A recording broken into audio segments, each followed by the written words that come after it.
Good evening, I'm Amna Nawaz. And I'm Jeff Bennett. On the NewsHour tonight, in his first meeting with European allies, Defense Secretary Pete Hegseth charts major American policy shifts on Ukraine. The United States does not believe that NATO membership for Ukraine is a realistic outcome of a negotiated settlement.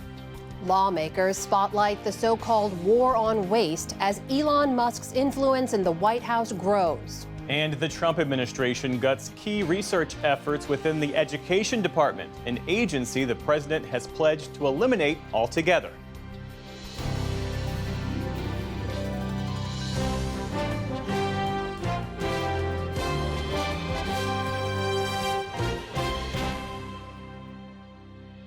Major funding for the PBS NewsHour has been provided by...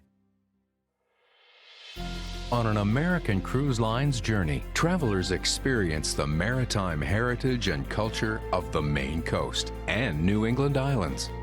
Our fleet of small cruise ships explore American landscapes, seaside villages, and historic harbors, where you can experience local customs and cuisine. American Cruise Lines, proud sponsor of PBS NewsHour. In 1995, two friends set out to make wireless coverage accessible to all. With no long-term contracts, nationwide coverage, and 100% US-based customer support. Consumer Cellular, freedom calls.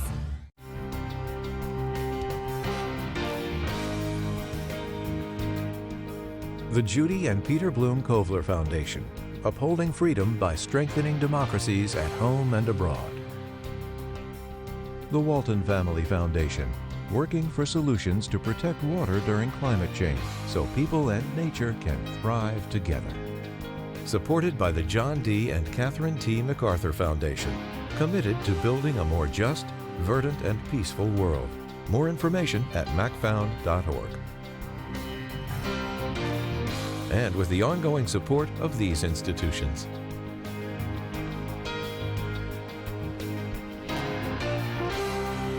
This program was made possible by the Corporation for Public Broadcasting and by contributions to your PBS station from viewers like you. Thank you. Welcome to the NewsHour. In a major shift of U.S. foreign policy, President Trump announced today that he and Russian President Vladimir Putin have agreed to immediately start talks to end the war in Ukraine. The president also said he believed the two leaders would meet soon.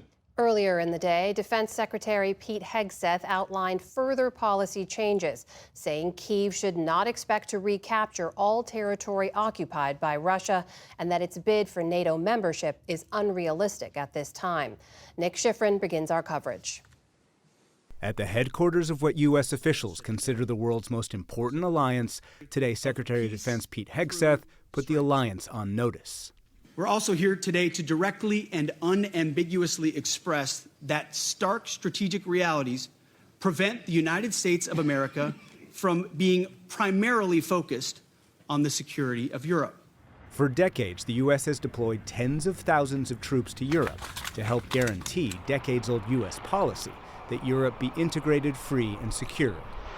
But Beijing has launched the fastest military modernization in history. And Hegseth and the Trump administration prioritize securing U.S. borders. As the United States prioritizes its attention to these threats, European allies must lead from the front. Together, we can establish a division of labor that maximizes our comparative advantages in Europe and Pacific, respectively. On Ukraine, the Biden and first Trump administrations always said publicly Ukraine deserved all its territory taken by Russia, including Crimea, invaded by Russian soldiers and annexed in 2014. Today, Russia controls just under 20% of Ukrainian territory, land that Hegseth said today was impossible to restore. We want, like you, a sovereign and prosperous Ukraine. But we must start by recognizing that returning to Ukraine's pre-2014 borders is an unrealistic objective. Chasing this illusionary goal will only prolong the war and cause more suffering. Hegseth acknowledged that Ukraine will need long-term security guarantees, but said they would not be provided by NATO. The United States does not believe that NATO membership for Ukraine is a realistic outcome of a negotiated settlement. Instead, any security guarantee must be backed by capable European and non-European troops. If these troops are deployed as peacekeepers to Ukraine at any point, they should be deployed as part of a non-NATO mission, and they should not be covered under Article 5. To kickstart negotiations today, President Trump first called Russia's President Vladimir Putin. We had a great call, and it lasted for a long time, over an hour. This morning, I also had with President Zelensky a very good call after that.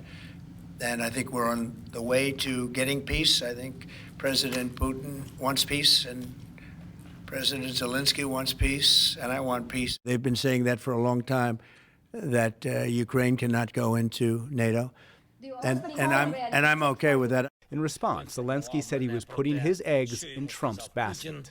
We believe that America's strength is sufficient to pressure Russia and Putin into peace together with us, together with all our partners. Do you view Ukraine as an equal member of this peace process? It's an interesting question. I think they have to make peace. Kremlin spokesperson Dmitry Peskov said the talks would extend beyond Ukraine. President Trump spoke in favor of stopping hostilities as soon as possible and resolving the problem by peaceful means. President Putin, for his part, mentioned the need to eliminate the root causes of the conflict. And as that conflict proceeds, today the U.S. reduced what Ukraine can hope to expect as negotiations to end the war begin. For the PBS NewsHour, I'm Nick Schifrin. For perspective on all this now, we get two views. Evelyn Farkas is the executive director of the McCain Institute at Arizona State University. During the Obama administration, she served as Deputy Assistant Secretary of Defense for Eurasia. And John Mearsheimer is a political science professor at the University of Chicago. He's written extensively about U.S. national security. Welcome to you both, and thanks for joining us. Evelyn, start us off here. I just want to get your reaction to the Secretary of Defense's remarks, particularly this reversal of U.S. policy, saying the U.S. does not believe that NATO membership for Ukraine is realistic or a return to the pre-2014 borders. What do you make of that, and who does that benefit? Yeah, I mean, first of all, Amna, it's tactically not really a move that helps the president in terms of achieving his overall objective, which is peace in Ukraine, because by telegraphing that our position is now closer to the Russian position, it appears, we are reducing our leverage on Russia. And at the end of the day, everyone knows that if we want this war to end, the one person who can end the war overnight is Vladimir Putin.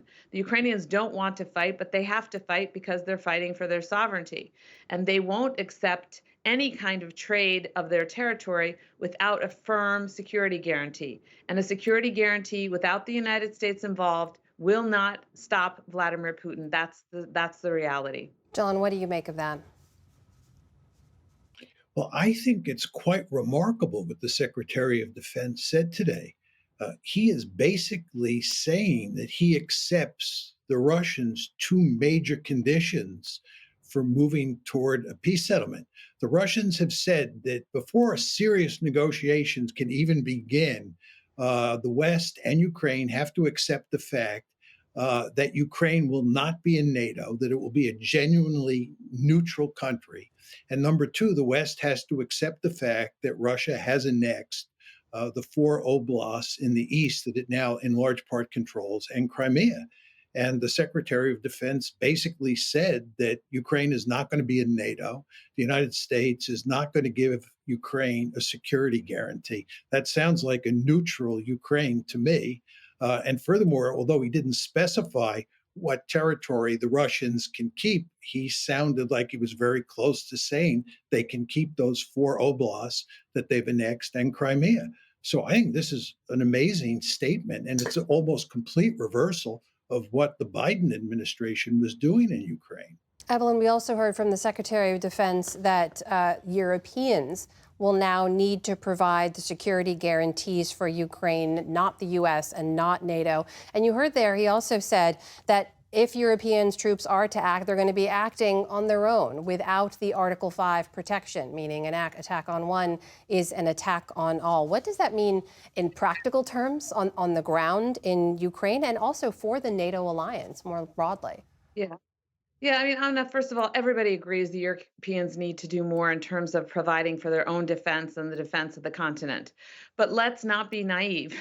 Vladimir Putin is not afraid of the Europeans without the United States backing up the Europeans, which is to say, he's afraid of NATO and he will not make another move on Ukraine if Ukraine is in NATO. However, if Ukraine is not in NATO, meaning, there's a security guarantee just from the Europeans, that is not going to be sufficient to stop Vladimir Putin. Let's remember, Vladimir Putin has an imperialist agenda. He wants to take Ukraine. He's not going to stop there. He's going to go for Moldova. He's going to go for Georgia. He's going to go for the former NATO states, the Baltic states. And guess who's watching all this? His partner. They're closely allied. There's no way to split the China-Russia threats from one another.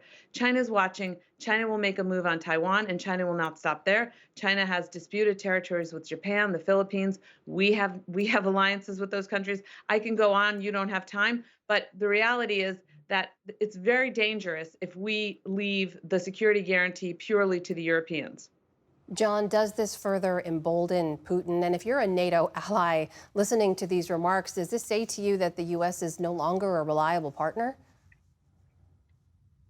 Well, I think with regard to your first question, Putin has no interest in conquering all of Ukraine, much less conquering countries in Eastern Europe. He has never said he had any interest in conquering all of Ukraine, much less recreating the Soviet Union or anything like that. Furthermore, he simply doesn't have the capability to do that. You can see how much trouble he has had just conquering the eastern 1/5 of Ukraine. The idea that this is the Wehrmacht and it's highly poised to overrun Europe is not a serious argument. He wants a big chunk of territory in Eastern Europe, and he is in all likelihood going to get that, in large part because he's winning on the battlefield. One of the reasons that Trump is now cutting our losses is that Trump and his lieutenants understand that we have lost on the battlefield. Or to put it in slightly different terms, the Ukrainians have lost. We have no leverage anymore. Trump is facing up to reality. So I don't think there's any danger of Vladimir Putin finishing off Eastern Ukraine and then moving into Western Ukraine and then moving into Eastern Europe. Evelyn, I saw you shaking your head. I'll give you a brief moment to respond there. Well, Vladimir Putin has telegraphed very clearly in speeches and writings what his vision is. He wants to recreate the Soviet Union exactly. He wants to recreate the old Russian Empire. That is his agenda. Make no mistake. And he will not stop with Ukraine, and he will not stop with some oblasts, some territories. So I think the danger will only heighten after he gets his way, if he gets his way with Ukraine.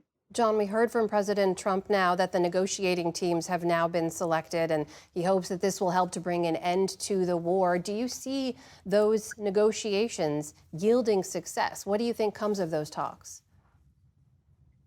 Well, these are very tricky negotiations because he has to get the Ukrainians on board as well.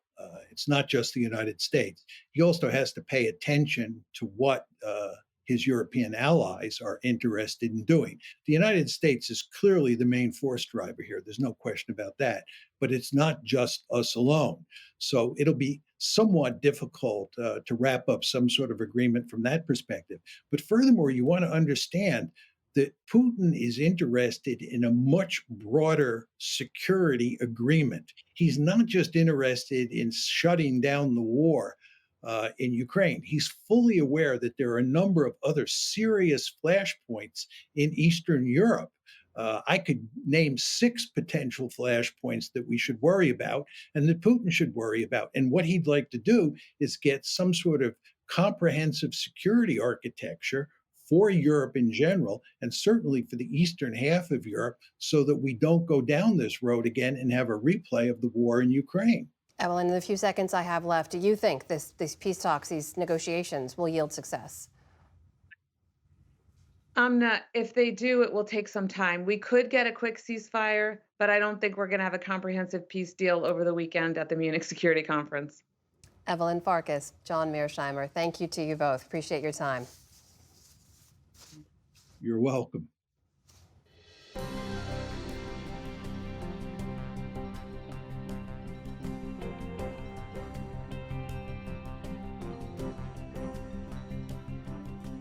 And we start the day's other headlines with the latest on a multinational prisoner exchange. U.S. officials say that Belarus released 3 detainees from jail today, including 1 American. That's part of a broader swap that saw the U.S. free Russian cybercriminal Alexander Vinnik. He was suspected of funneling billions of dollars through his cryptocurrency exchange and pleaded guilty last year to a money laundering charge. In return, Russia released American schoolteacher Mark Fogel. I feel like the luckiest man on earth right now. The 63-year-old Fogel joined President Trump at the White House late last night, holding a can of Iron City beer and draped in an American flag. Mr. Trump said the exchange could be an important part in ending the war in Ukraine. A federal judge has cleared the way for President Trump's plan to shrink the federal workforce through a deferred resignation plan. U.S. District Judge George O'Toole Jr. in Boston found a group of labor unions did not have legal standing in calling the program illegal. Eligible workers had initially faced a deadline last week to accept the offer, commonly referred to as a buyout.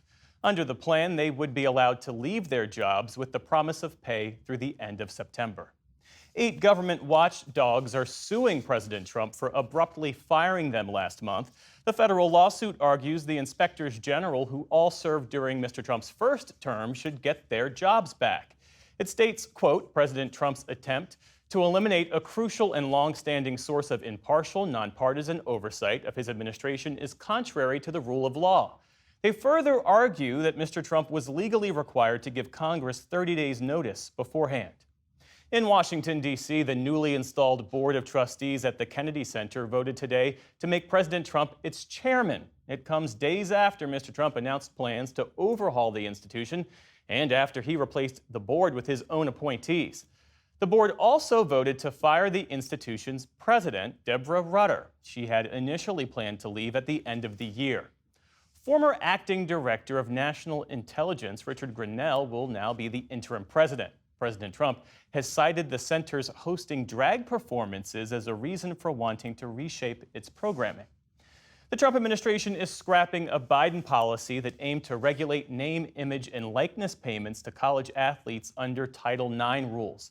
The guidance required that universities treat those funds the same as athletic scholarships, and that would have meant paying out the money proportionately to male and female athletes.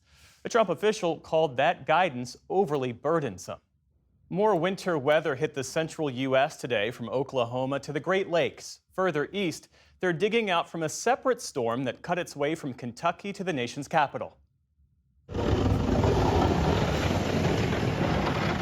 Clouds were out in Virginia today as much of the mid-Atlantic was blanketed in white. At one point, nearly 200,000 customers were without power there.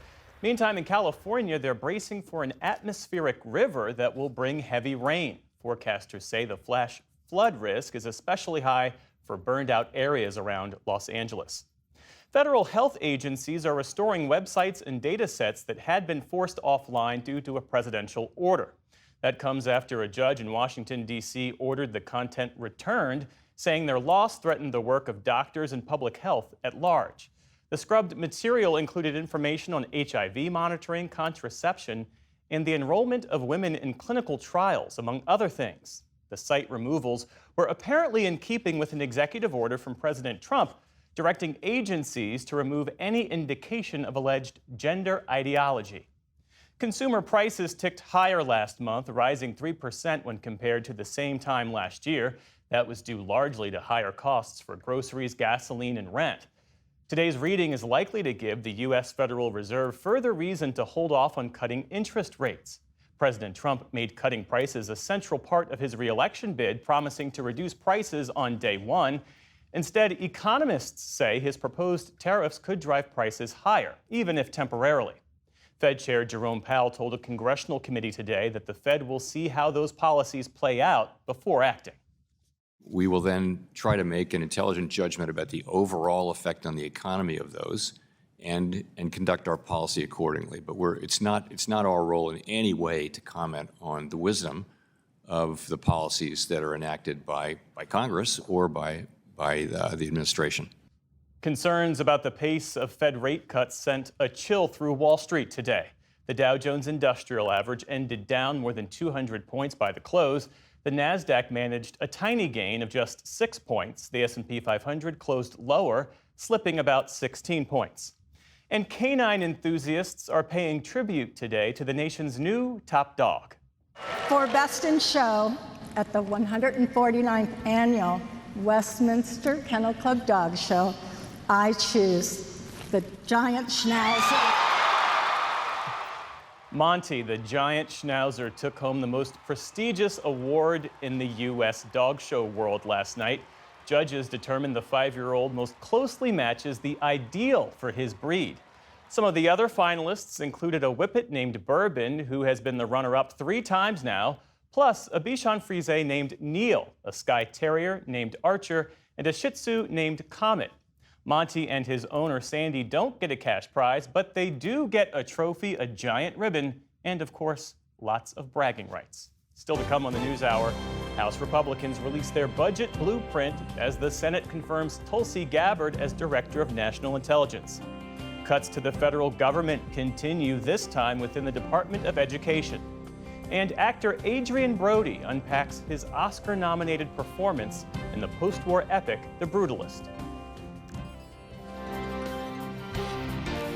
This is the PBS NewsHour from the David M. Rubenstein Studio at WETA in Washington, and in the West from the Walter Cronkite School of Journalism at Arizona State University. House Republicans have released their long-promised budget outline as they seek to fulfill President Trump's agenda while cutting both the deficit and taxes.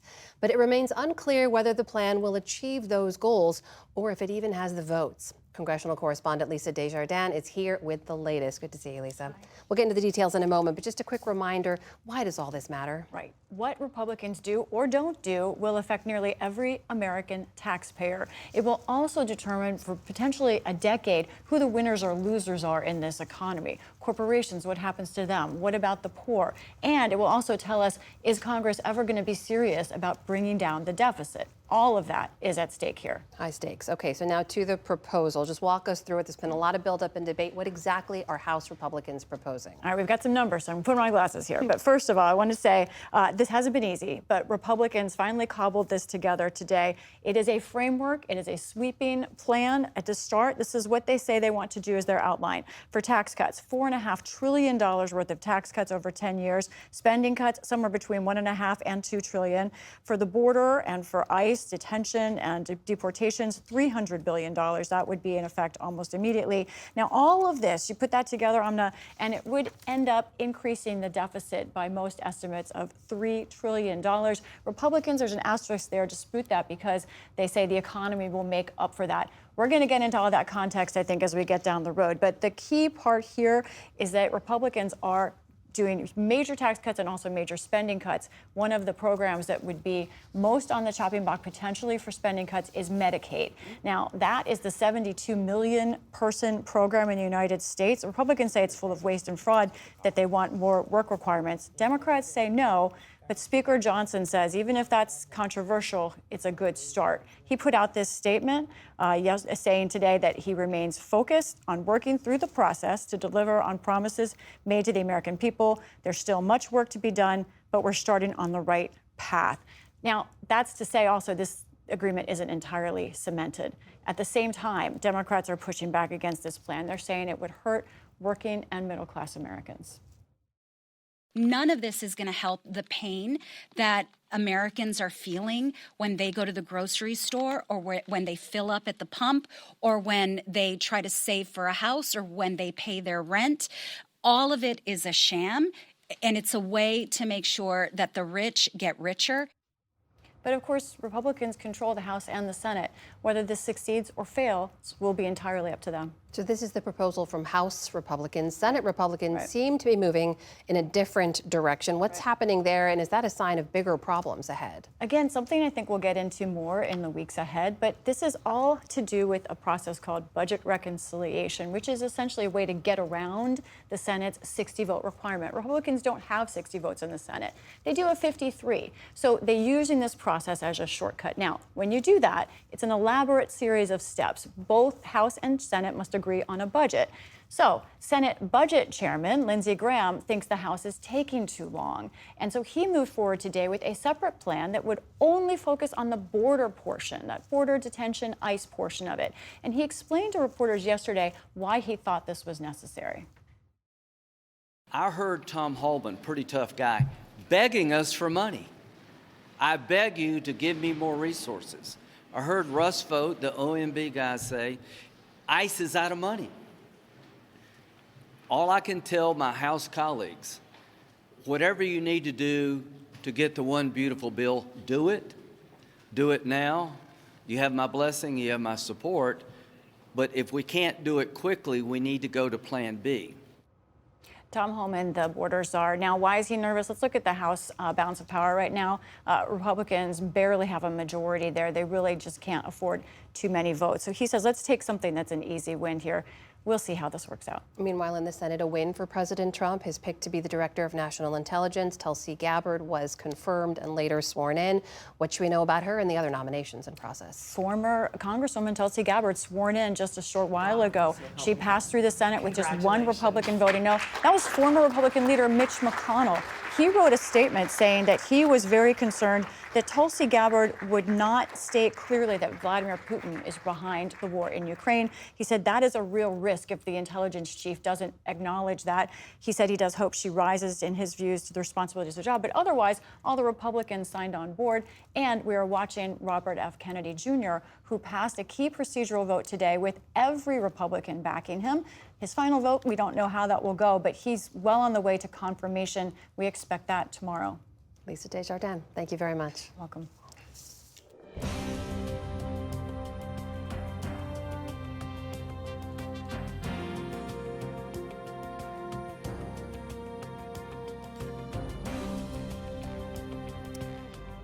President Trump handed more power over to Elon Musk yesterday, giving the billionaire and his team oversight over hiring decisions across every government agency. And as Musk's power grows, he continues to post misleading or false accusations against government agencies to his more than 200 million followers on his social media platform, X. During an appearance in the Oval Office, Musk was asked about his false claim that USAID planned to allot $50 million for condoms in Gaza before his team stopped it. Musk said this. Well, first of all, some of the things that I say will be incorrect and should be corrected. So nobody's going to bat 1,000. Hours later, he continued to amplify the same debunked claim. 3 weeks into this administration, President Trump has given Elon Musk enormous power over government agencies that the billionaire's companies do business with. Our White House correspondent, Laura Barron Lopez, is here with a closer look at the intersection of his government and private sector work and the potential conflicts of interest all of that brings. It's good to see you.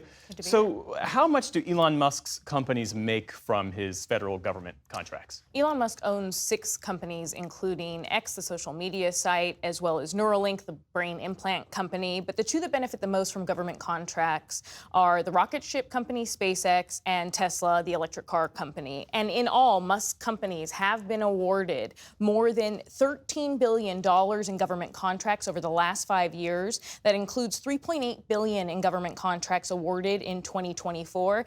And a lot of those contracts are with the Defense Department and NASA, Jeff. And Musk's Defense Department contracts are estimated to be in the billions. We don't have that full number, given that some of those details are classified. More recently, Elon Musk and his Doge allies have targeted the FAA and the Consumer Financial Protection Bureau. How does his work there present a conflict of interest?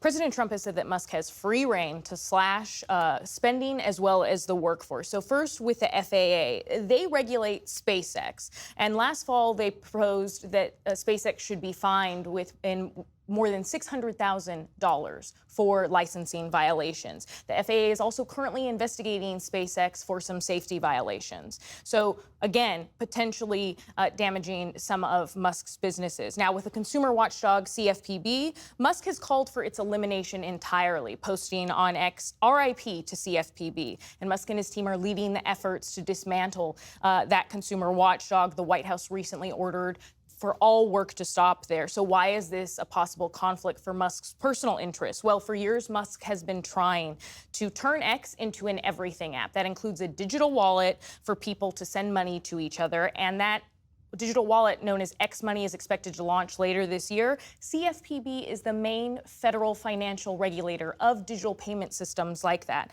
And so Musk's X Money business would stand to potentially benefit from a weakened CFPB. Is there any evidence that Elon Musk is already personally benefiting from his work with the Trump administration? So a recent New York Times report found that the Trump administration has fired officials or issued halt work orders at least 11 federal agencies. And those federal agencies have more than 32 ongoing investigations, pending complaints, or enforcement actions into Musk's 6 companies. I spoke to Eric Lipton, who co-authored that report, and he summed it up this way.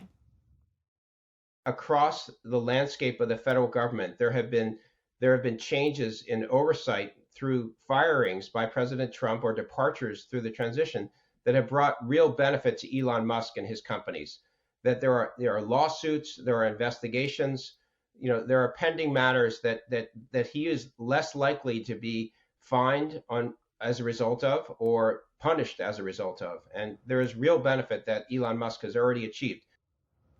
So there is no direct evidence so far that Elon Musk has personally directed those firings, even though Doge has been involved in some of them. But Lipton said that Musk's businesses are still benefiting from these firings. Are there any guardrails, any constraints for Elon Musk apart from President Trump potentially saying he's had enough? Well, there don't appear to be any guardrails, Jeff. And standing next to President Trump in the Oval Office yesterday, Elon Musk suggested that he and his team will figure out for themselves if there are potential conflicts of interest. All of our actions are fully public. So if you see anything, you say, like, wait a second, hey, Elon, that seems like maybe that's, there's a conflict there. It's not like people are going to be shy about saying that. They'll say it immediately. Essentially saying there that he can police himself, but one of the main guardrails was weakened, and that's the firing of inspectors general across the board, which Trump fired more than 17 so far, and they are a key part of investigating whether government employees have complied with ethics laws or if companies who have government contracts are complying with the law. And I spoke to ethics lawyer Richard Painter, who served in the George W. Bush administration, and he said Elon Musk cannot be touching CFPB, that Consumer Watchdog Bureau, because he could potentially be in a lot of trouble with the criminal conflicts of interest law that is currently in statute. Now, White House Press Secretary Caroline Leavitt was asked about that today, and she said that she has not seen that law and that they trust that Elon Musk is following the law. Ultimately, Jeff, it's impossible to know the full scope of Musk's potential conflicts of interest and how his control over these government systems could personally benefit him, because Musk has said, and the White House has said, that he is not going to be publicly releasing his financial disclosures. He is just going to be filling out that paperwork for the White House. Okay. Laura Barone-Lopez, thanks as always. Thank you. Well, also on Capitol Hill today, the House subcommittee that bears a slightly different name but the same acronym as Elon Musk's agency, Doge, held its first hearing. While members from both parties say they were focused on rooting out waste and fraud, Democrats were quick to point out that Musk did not appear before the committee. Directly to Mr. Elon Musk, we are well aware that you are eager to engage with members of Congress on social media, but we're not here to play. If you have serious desire to engage in democracy and transparency, we welcome you to the Oversight Committee. Come and testify in front of the American people under oath, because we want to know what you're up to. Meanwhile, Republicans took aim at their colleagues across the aisle. If we've learned anything so far, it's that Republicans want to cut waste, fraud, and abuse from our federal government and save taxpayer dollars. And Democrats want to grandstand and play politics. For some more perspective on this, we turn now to David Walker. Between 1998 and 2008, he headed the U.S. Government Accountability Office that investigates federal spending. David, welcome to the NewsHour. Thanks for joining us. Good to be with you, Amna. So I think it's fair to say you'd be hard-pressed to find someone who says there's absolutely no waste or fraud in government spending. But when you look at what DOGE is doing and how they're doing the job so far, or do you think that they're targeting the waste and fraud that you think they should be? Well, what they're doing is they're really doing a review of information systems and transactions. They're not doing an audit. And they're identifying areas that could be fraud, waste, abuse, or mismanagement. In most cases, it's arguably waste and mismanagement rather than necessarily illegal or fraudulent activity.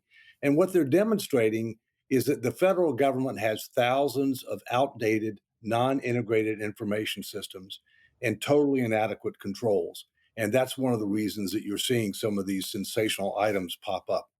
And what about the way in which they're going about this? It's sort of more of a sledgehammer than a scalpel approach. We've seen entire agencies like USAID essentially shut down. They're wholesale slashing programs in other agencies. Over 8,700 federal workers, the New York Times reports, have now been put on leave. Is that the right approach in your view? And are they making a dent in what they've done so far?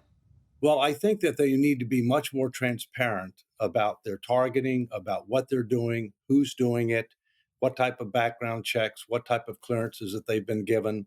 You know, in the case of USAID, I'm not sure what basis they came up with to go from thousands of employees down to about 300.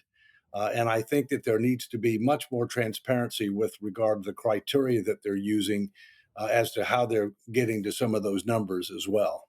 Where else would you want to see them point their efforts? In your experience, where are some of those big ticket items when it comes to waste and fraud? Healthcare is number one.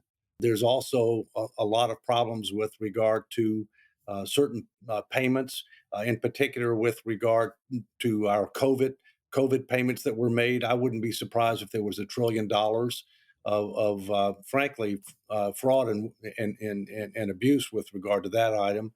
Taxes, we have a lot of situations where there's a lot of improper activity that goes on with regard to our tax system. And also contracting activities. So those are some of the areas that I think are the most fruitful.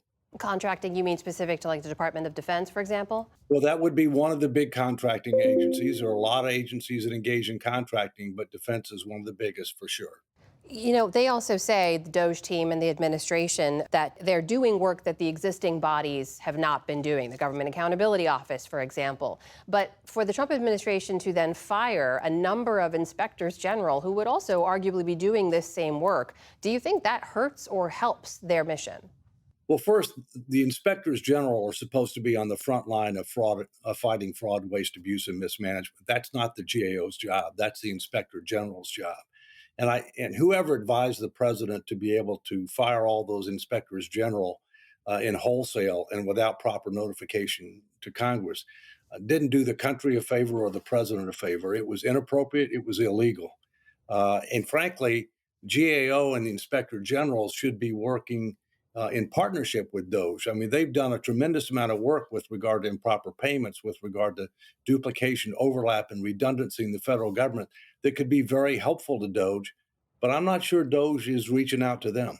David, when you look at the overall mission here to cut spending, it clearly has a lot of support, but effectively what you have is a private, unelected billionaire with numerous potential conflicts of interest here in Elon Musk, who has extraordinary access and power to government systems and decision-making here, in some case usurping even congressional authority, right? Talking about halting congressionally appropriated funds in some cases.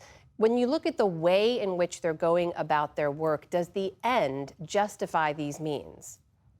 What they're doing needs to be done, but as I said before, they need to be much more transparent with regard to what they're doing, how they're doing it, who's doing it, and what type of background checks and conflict of interest checks these people have been subject to. I think if that ends up happening, It'll improve their effectiveness, it'll improve their credibility, and it'll enhance public trust.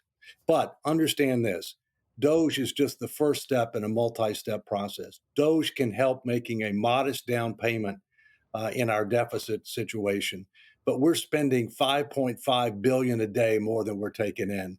And ultimately, the heavy lifting, the real big changes are going to have to be done through legislation and a constitutional amendment. That is David Walker, former head of the U.S. Government Accountability Office. David, thank you. Really appreciate your time. My pleasure.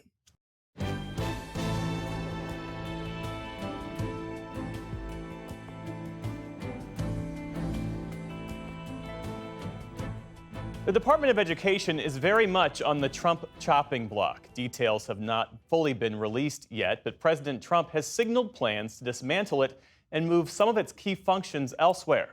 The Education Department oversees student loans, federal funds for lower-income students, and special education programs, among many other things. Already, the DOGE Group and the administration have put a number of staff on leave and are stopping more than $900 million in contracts that allow for key education research on student and school performance. For more, we're joined now by Laura Meckler, national education writer for The Washington Post. Thanks for being here. Thanks for having me. So the $900 million worth of contracts that Elon Musk and his allies have canceled all but decimated the agency's research division, which is a big part of what the Department of Education does. It gathers research and data. What's the expected impact? Well, a lot of this stuff is sort of low-key stuff that we don't really think about. So, for instance, one of the things that this Institute for Education Sciences does is they do sort of a census of all schools. They gather information about how many schools are there, how many kids are enrolled, what's the demographics of those students, what's the demographics of the teaching force. This is information that we use for other federal programs. It's information that other researchers rely on, that journalists rely on, that really forms the backbone of our understanding. So that's an example of one of the contracts that was suddenly canceled out of the blue on Monday. You also have work to evaluate programs, to try to understand better sort of what works and what doesn't, whether it be an early childhood program or a literacy program. So it ranges from sort of big things like that to sort of niche programs. Also, the U.S. participation in international assessments, that whenever you hear data like, well, the U.S. ranks, X or Y against other countries in reading or math, that comes from studies and from testing that's done, and there's a contract to do that testing. That was cut. Mm-hmm. President Trump apparently said today that he wants the Department of Education to be closed immediately. He has routinely criticized the department during the campaign, and his criticism fits within sort of the larger, long-standing conservative goal of rolling back the role of the federal government in education. Most legal experts agree that no president can unilaterally shut down an established government department or agency, but that hasn't stopped them from trying to dismantle agencies that they don't like. What programs, what sort of assistance for public school students would go away? Well, there's really two separate questions. One is, does the Department of Education exist? And the other is, does the stuff that the Education Department does that exist? So you could theoretically take the functions of the Department of Education and scatter them about the government. So one important thing that the Education Department does is it enforces civil rights laws. And that could be done by the Justice Department. It runs the federal student loan program, as you mentioned. That could theoretically go to the Treasury Department. Or you could decide, you know what? We're not going to do this, that, or the other. There's a big program called Title I that provides supplementary money for high poverty schools. Theoretically, you could decide not to do that, or you could cut it back, or you could just turn it into a block grant to the states and let the states do whatever they want with the money. So there's a lot of different ways that this could look. When President Trump and other Republicans talk about returning the control of education to the states, isn't that already the case where states and local districts control local education? Yeah. I mean, the Department of Education doesn't have a national curriculum. Every time I hear him say that, I just want to put a little asterisk up for everybody to see and hear, because yes, education is already controlled by the states and by local school boards. States set broad rules that schools have to follow, and then the school districts implement them with the details, and they set the curriculum. The Department of Education, the federal government, is not controlling education. It is providing some supplemental work. It is enforcing civil rights laws. It has a big role in the federal student loan program for colleges. But, it is not, we would not be returning education to the states. That is where it is largely today. Linda McMahon is set to be the next Secretary of Education. Her confirmation hearing is tomorrow. Where does she fit within Mr. Trump's overall vision for rolling back this department? Well, we should say that Linda McMahon is very close to President Trump. She was co-chair of his transition committee. She was his administrator for the Small Business Administration last time around, one of the people who came back for the second term. So they're very close. He was presume that she will be ready, willing, and we'll see if she's able to implement his vision. But, her own past is actually not particularly incendiary. She has a very thin education record, but she does have an education record. And the work that she did in Connecticut, the things that she said when she was running for Senate in Connecticut unsuccessfully twice, were much more mainstream education ideas. Based on your reporting, what do educators think about all of this? Because there was just that national report card that was released a couple of weeks ago, and it found that most 4th and 8th graders in 2024 still performed below pre-pandemic 2019 levels in both reading and math. It suggests the status quo isn't working. Right. And that actually is the argument that you hear from conservatives for closing the education department. They'll say, look, we have these horrible test scores. Things aren't getting better. We have a crisis. How has this helped? It hasn't helped. So let's try something new. But, other people look at it and say, no, it doesn't mean we need less support from the federal government. It means we need more support. So the things that we know work, such as high dosage tutoring or extended time in schools, they say they need more support for those kind of efforts. So, how you interpret those data, like so much here in D.C., really depends on sort of what your point of view is. Laura Meckler with The Washington Post, thanks so much for coming in. Thanks for having me.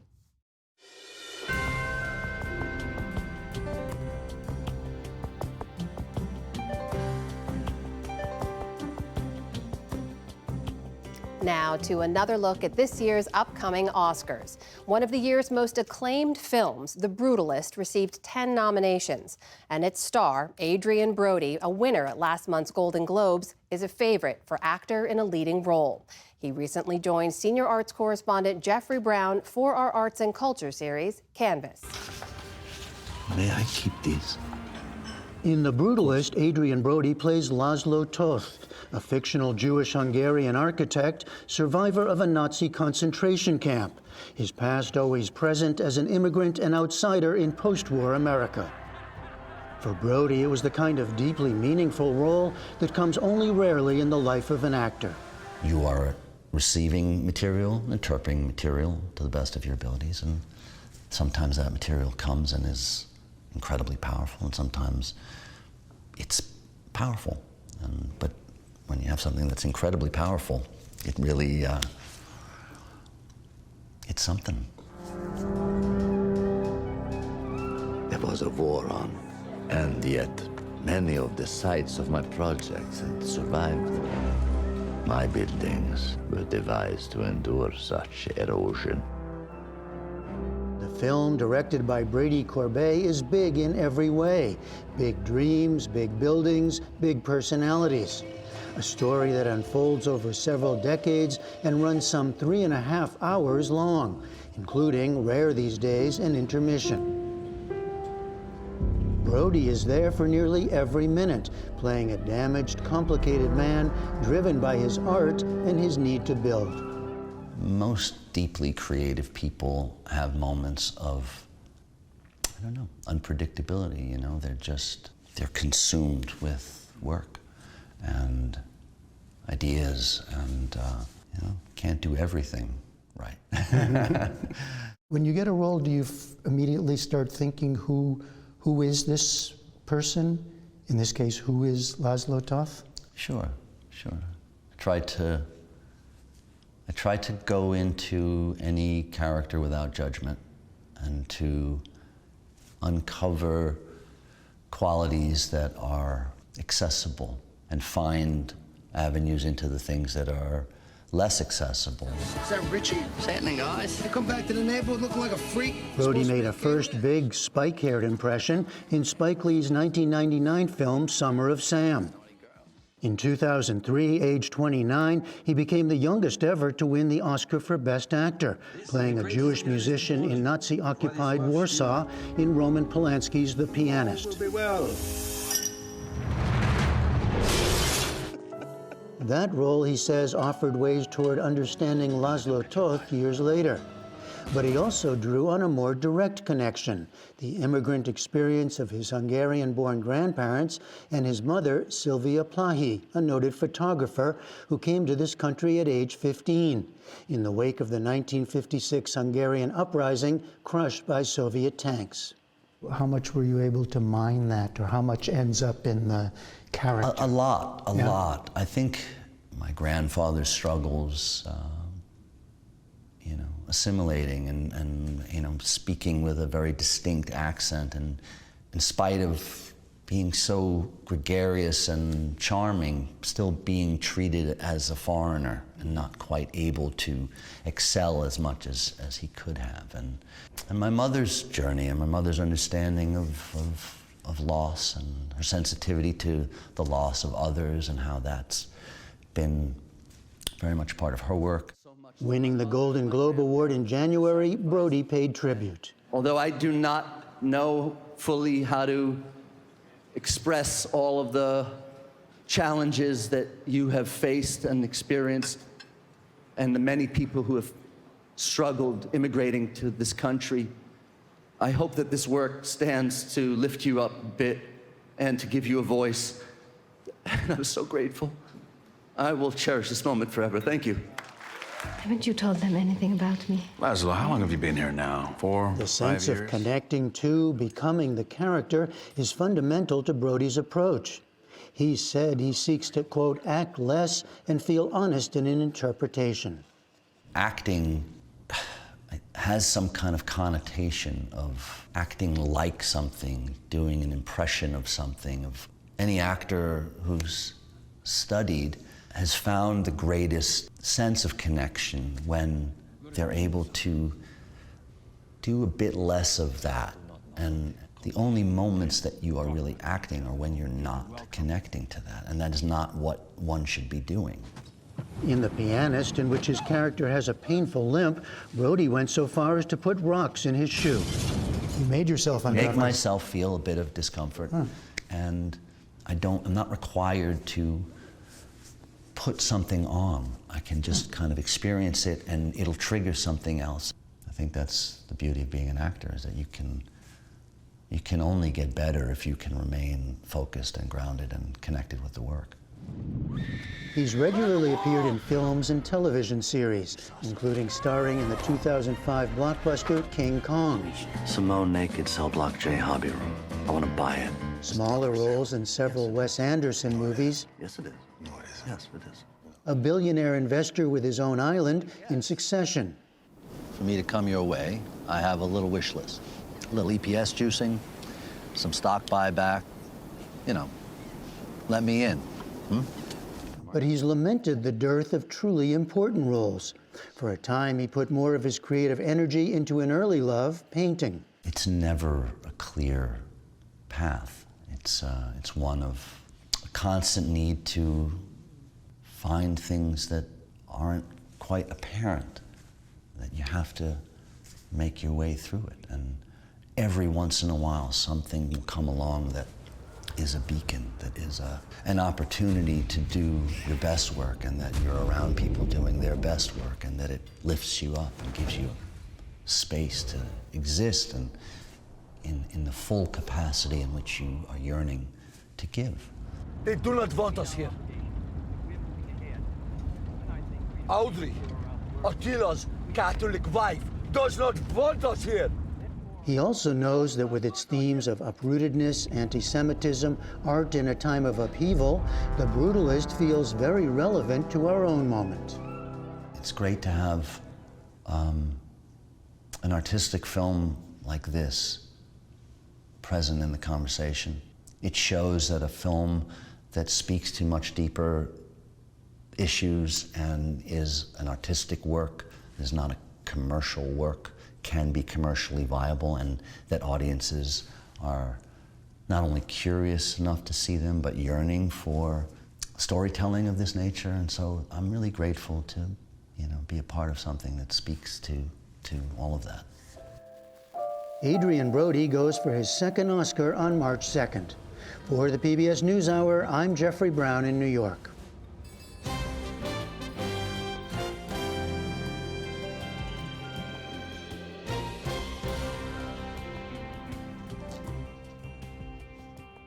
And that is the NewsHour for tonight. I'm Amna Nawaz. And I'm Jeff Bennett. For all of us here at the PBS NewsHour, thanks for spending part of your evening with us.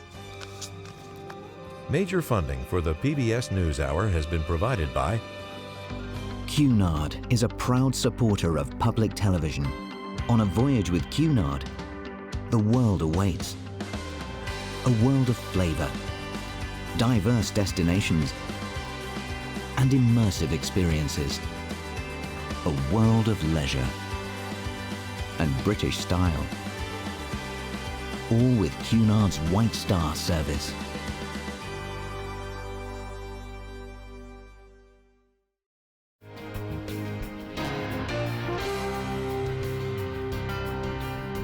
Friends of the NewsHour, including Jim and Nancy Bildner and the Robert and Virginia Schiller Foundation.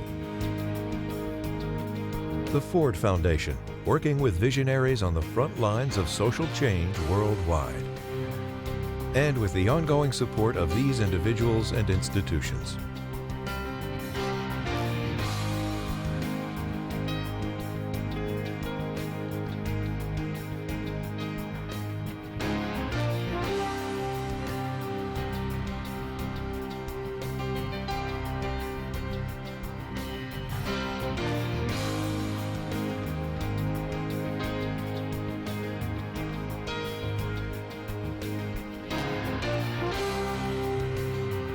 This program was made possible by the Corporation for Public Broadcasting and by contributions to your PBS station from viewers like you.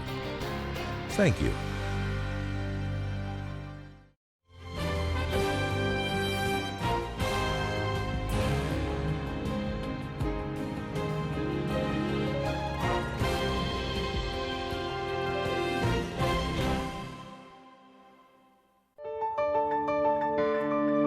You're watching PBS.